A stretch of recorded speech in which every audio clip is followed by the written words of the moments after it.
Hello, everyone. Back at it. New lease on life. You see right here, got a new t-shirt.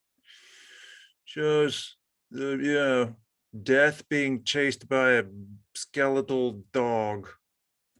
Kind of cool. And the background picture, which is Lake Tahoe. We just had to get out of town. Boy, we'd been living in our house for a long time, 1 year now.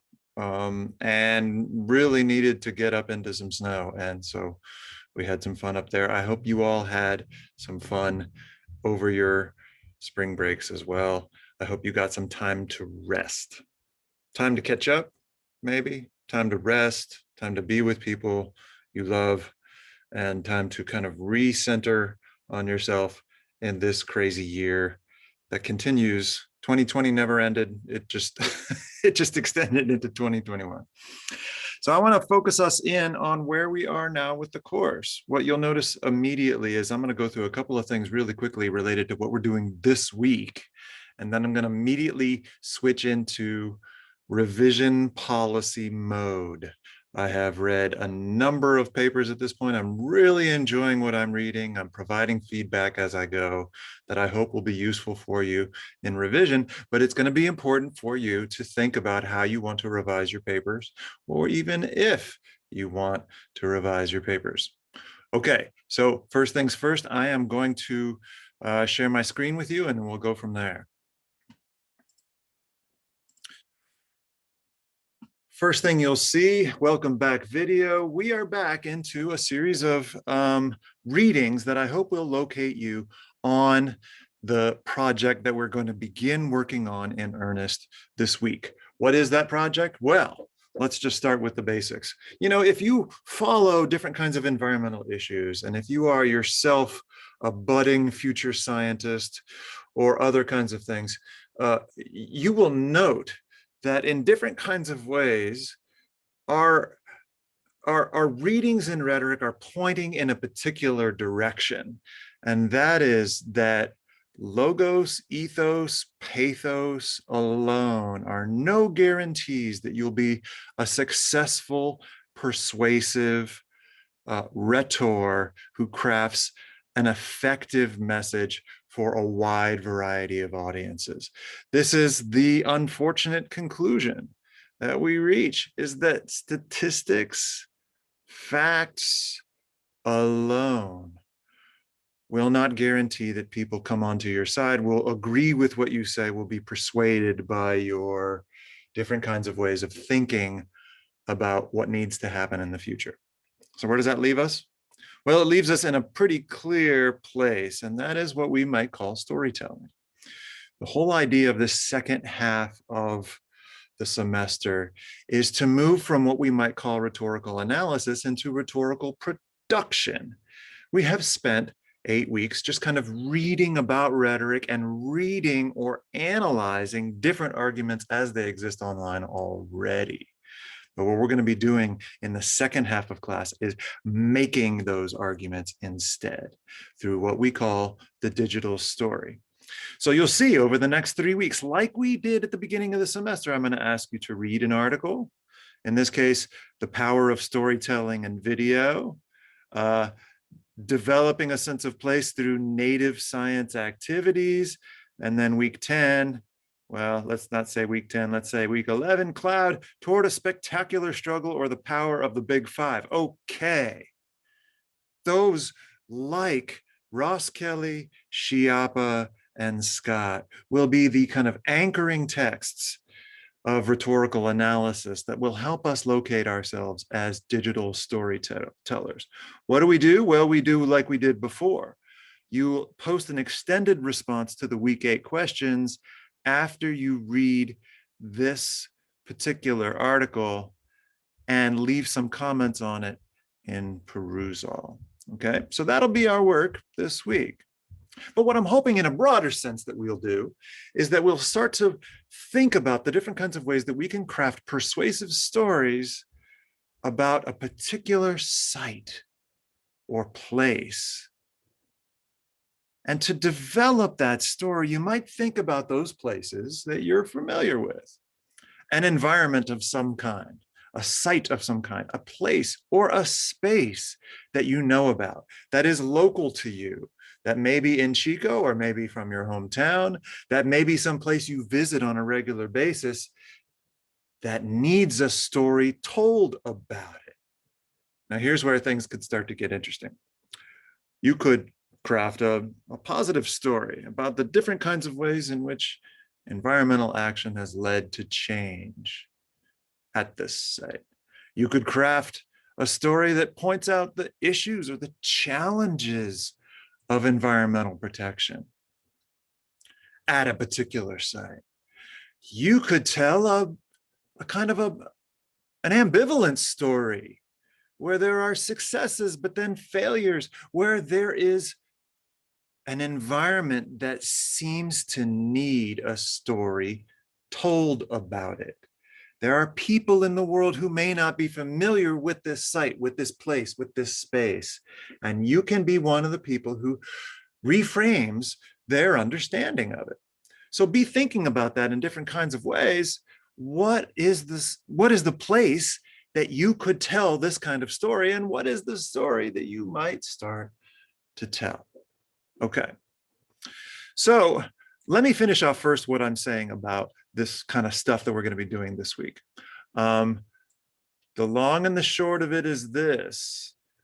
We're going to be reading this in Perusall, and then you're going to be writing a response to this. You'll either watch this video, Agriculture and Climate Change in the Sacramento-San Joaquin Delta, right here, kind of an interesting story, about 6 minutes long, or you'll read A Beautiful Waste, right here, about 5 minutes long, both environmental issues, both doing what we might call digital storytelling. Your goal will be to use the success model found in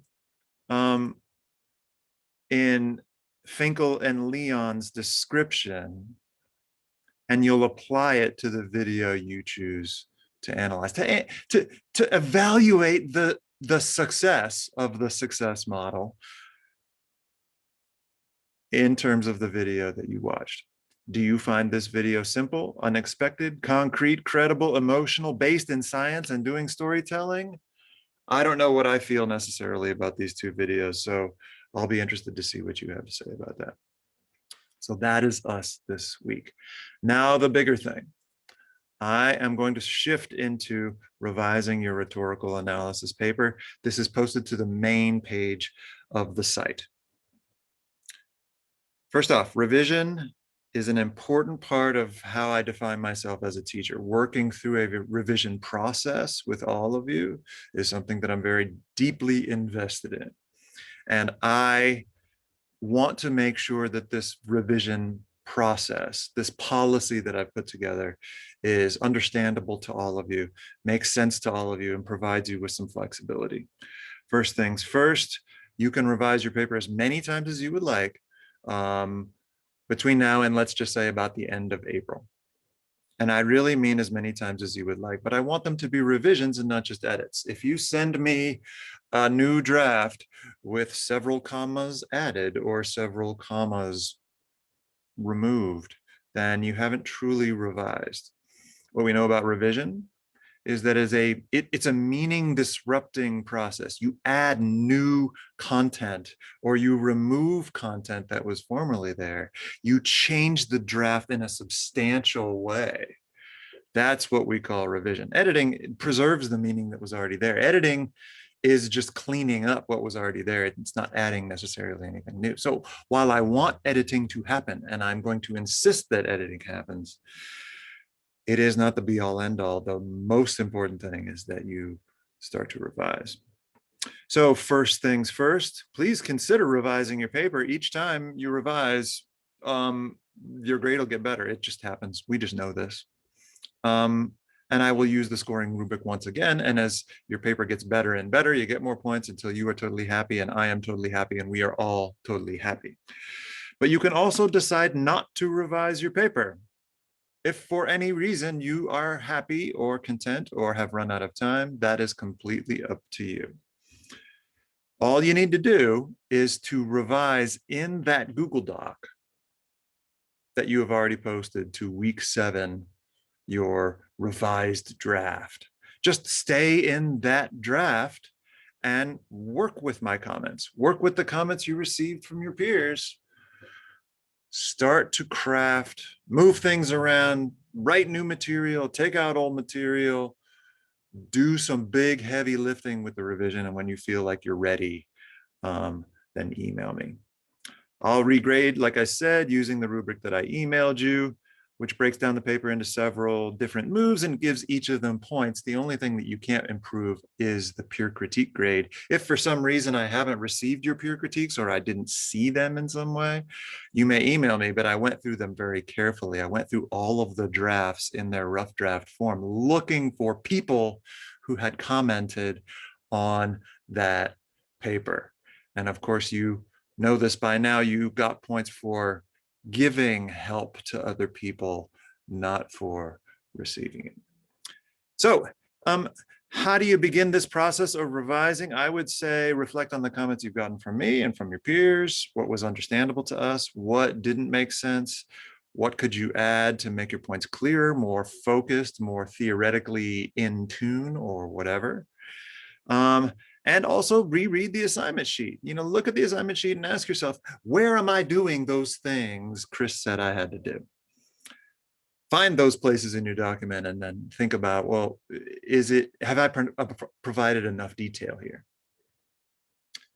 So finally, I just want to say one more time, I want to see you succeed in this class. I want to see the learning that you all do about rhetoric, and I want to see it in these papers, and I want to see you just rock these papers. So I'm totally happy to meet with you over Zoom or other kinds of places. Well, I guess Zoom would be the only place. I don't want you to come to my house necessarily. That seems kind of weird. And I'm not going to stop by yours. So what that means then is email me. We can have an email conversation. We can meet on Zoom. We can talk even by phone about how you'd like to revise your draft, and I'm totally willing to work with you to brainstorm different approaches to your papers. Okay, so this has been a long video and I apologize, but I'm going to get it out to you all as soon as possible because I think it'll help you as you are thinking about getting back into the zone of English 338 environmental rhetoric. Okay, thanks.